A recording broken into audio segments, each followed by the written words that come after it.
Welcome to Democracy Now!, democracynow.org, the War and Peace Report. I'm Amy Goodman. The U.S. vetoed a UN Security Council resolution calling for an immediate ceasefire in Gaza. It was the third ceasefire veto issued by the U.S. at the UN body. This is Palestinian UN Ambassador Riyad Mansour. The message given today to Israel with this veto is that it can continue to get away with murder. Israel cannot and should not and will not get away with it. We will not allow it.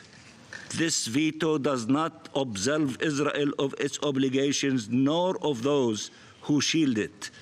The U.S. circulated its own resolution this week calling for a temporary ceasefire as soon as practicable, unquote. This comes as the death toll and humanitarian crisis in Gaza continue to mount. The World Food Program has been forced to pause food aid to northern Gaza due to the chaotic conditions. UNICEF has warned at least 1 in 6 children in the north are acutely malnourished. In southern Gaza, the World Health Organization Tuesday completed a second evacuation mission from the beleaguered Nasser hospital, which was rendered non-functional after Israeli attacks. This is the WHO's Julio Martinez. You can think about the worst situation ever. You multiply by 10, and this is the worst situation I have seen in my life. It's the debris, the light, working in the darkness, patients everywhere. The World Health Organization says there are still some 150 patients and medical workers who remain on site at Nasser Hospital in life-threatening conditions. Lebanese media has said one woman was killed in Israeli shelling in the town of Majd al-Zoun in southern Lebanon. Israeli missiles also hit the Kafr Susa district in the Syrian capital, Damascus. Back in the United States, Jewish-American activists and others condemned President Biden as he attended a lavish fundraiser hosted by the pro-Israel Democratic megadonor billionaire Chaim Saban in Los Angeles.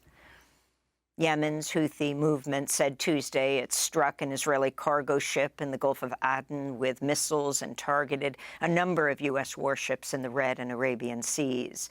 The Houthis also claimed attacks at several sites in the southern Israeli town of Eilat. The latest assaults come after U.S. officials reported Monday Houthi fighters had also shot down a U.S. MQ-9 Reaper drone flying near Yemen. The Houthis have vowed to keep targeting ships until Israel stops its attacks on Gaza. The Biden administration said it's preparing major sanctions against Russia in response to the death of Alexei Navalny in an Arctic prison, which it has blamed on President Vladimir Putin. Meanwhile, in Russia, Navalny's family is building pressure for Russian prison authorities to release the body of Navalny. The ex-social media account of Navalny's widow, Yulia Navalnaya, was temporarily suspended after she posted a video statement accusing Putin of killing Navalny and hiding his body to cover up the assassination. Navalnaya has vowed to take over from her husband and lead the opposition movement. In Spain, the body of a man who was found shot dead last week is believed to be a Russian pilot who defected to Ukraine in a military helicopter 6 months ago.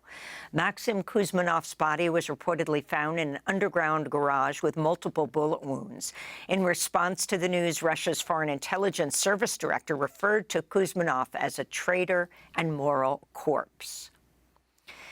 In London, lawyers for the U.S. government are arguing before the British High Court that Julian Assange should be extradited to the United States, where he faces espionage charges and life in prison, 175 years, for publishing classified documents exposing U.S. war crimes in Iraq and Afghanistan.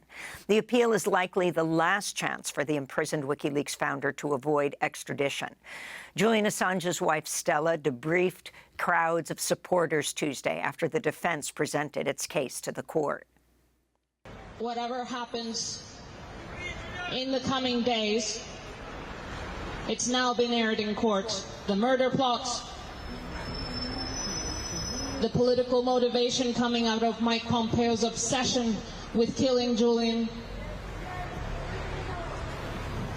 and the murders that Julian exposed in Iraq and Afghanistan, the torture program that European countries willingly participated in. We free Julian, we regain our democracy. Later in the broadcast, we'll go to London outside the High Court. In Pakistan, two major parties, the Pakistan People's Party and the Pakistan Muslim League Nawaz, have agreed to form a coalition following intense negotiations. Elections earlier this month ended without any party receiving a parliamentary majority, though ousted and jailed former Prime Minister Imran Khan's PTI party secured the most seats in a major upset.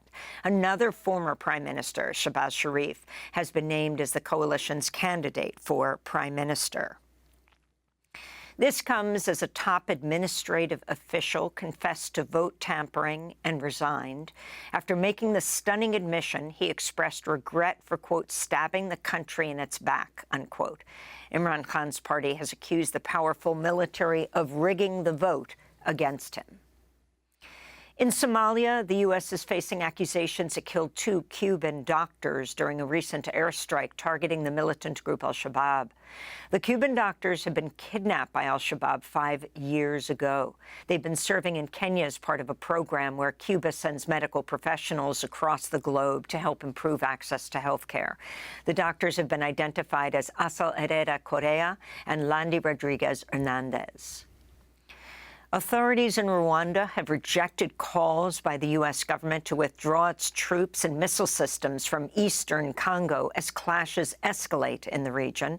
Rwanda is accused of supporting the M23 militia. The intensifying conflict between the Democratic Republic of Congo's army and M23 has disrupted food supply lines to the eastern city of Goma, impacting more than 2 million people. This will result in famine because all of us in Goma depend on the Minova Road for agricultural products. They must do everything to reopen this road. I am convinced that opening this road will resolve the problem and everything will be fine. The country's authorities must do everything in their power to end the war. It's sure that after the war, everything will be fine. They must do everything to end this war. Congolese protesters have called out Western countries' complicity in the worsening violence and humanitarian crisis in eastern Congo as millions have been displaced. Back in the United States, the Supreme Court rejected a case challenging the admissions policy at a prestigious Virginia high school, which has increased the school's diversity.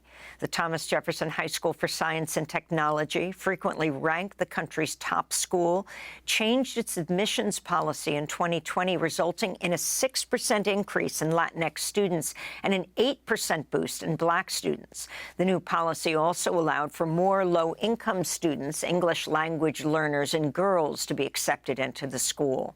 Plaintiffs argue the policy discriminates against Asian Americans whose representation in the student body fell from roughly 70 to 50%. Last year, the Supreme Court struck down affirmative action in college admissions. In a decision that shocked many in the medical community, the Alabama Supreme Court has ruled frozen embryos should be considered children. The ruling came in a case filed by a couple who sued a fellow patient who accidentally dropped a test tube, destroying the frozen embryos of the couple. The Alabama justices ruled the frozen embryos should be afforded the same protection as babies under the Wrongful Death of a Minor Act. Reproductive rights advocates say the ruling could result in the end of in vitro fertilization in Alabama and some other states. In Oklahoma, a 16-year-old non-binary high school sophomore died earlier this month, the day after they were assaulted by 3 girls in a high school bathroom. The student, Nex Benedict, reportedly suffered severe head injuries during the fight, but officials at Owasso High School reportedly did not call an ambulance. According to one account, Nex Benedict died due to complications from brain trauma. Family members said Nex faced bullying since last year. In 2022, Oklahoma lawmakers passed a law banning transgender students from using bathrooms that correspond to their gender identity. And more information has emerged about the ex-FBI informant who was indicted for lying about President Biden and his son Hunter Biden receiving millions of dollars from the Ukrainian energy company Burisma. Prosecutors say Alexander Smirnov blamed Russian intelligence agents for sharing the false information about the Bidens. A judge in Las Vegas ordered Smirnov's release on bond Tuesday pending trial. He's also required to surrender his U.S. and Israeli passports. The lies about the Bidens are central to Republican efforts to impeach the president. And those are some of the headlines. This is Democracy Now!, democracynow.org, The War and Peace Report. I'm Amy Goodman in New York, joined by Democracy Now! Co-host Juan Gonzalez in Chicago. Hi, Juan. Hi, Amy, and welcome to all of our listeners and viewers across the country and around the world.